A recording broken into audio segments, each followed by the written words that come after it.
Hii ni safari ya Mama Winnie Msusi maarufu Sinza Darajani. Mama Winnie, safari ya msusi wa Moshi. Kulikuwa na mwanamke jasiri aliyejulikana kwa jina Mama Winnie, mzaliwa wa Moshi mkoani Kilimanjaro. Maisha yake hayakuwa rahisi kabisa. Alikulia kwenye mazingira ya upungufu, lakini ndani yake kulikaa kipaji kikubwa ambacho ndicho kilimtoa kwenye giza la umaskini hadi kuwa nuru ya mafanikio. Tangu akiwa msichana mdogo, Mama Winnie alipenda kusuka nywele. Alikuwa akiwasaidia rafiki zake wa shuleni na majirani bure tu, si kwa sababu alikuwa na mengi, bali kwa sababu alikuwa na moyo wa upendo na ndoto kubwa. Kadri muda ulivyozidi kwenda, watu wakaanza kumtambua kwa mikono yake laini, ubunifu wake na tabasamu lake lisilokauka hata alipokuwa amechoka. Maisha ya Moshi hayakumtosha, lakini moyo wake wa kutaka kusonga mbele ulimpelekea kuanza kutafuta njia za kujipanua. Ndipo alipokutana na rafiki mmoja aliyemshauri, "Winnie, kipaji chako hakitaki kukaa Moshi.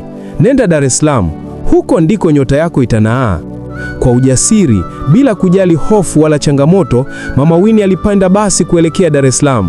Alifika Magomeni, akapanga chumba cha giza chenye nafasi ndogo na feni iliyokuwa ikitoa sauti kama engine, lakini hakulalamika.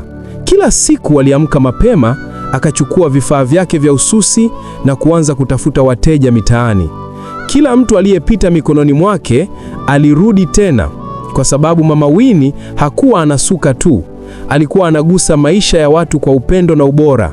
Ndani ya mwaka mmoja tu akawa anasukwa hadi wateja wakapanga foleni.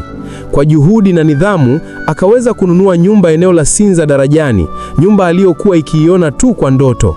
Ndipo akaamua kufungua rasmi saluni yake, akaita kwa jina lililojulikana sasa kote jijini, Mama Winnie Msusi.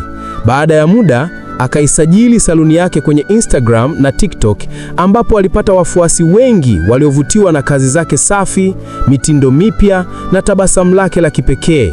Saluni yake ikawa mfano wa kuigwa, si tu kwa huduma bora, bali pia kwa mazingira mazuri, safi na yenye mvuto. Leo hii Mama Winnie si msusi tu, bali ni mwalimu wa urembo na ubunifu.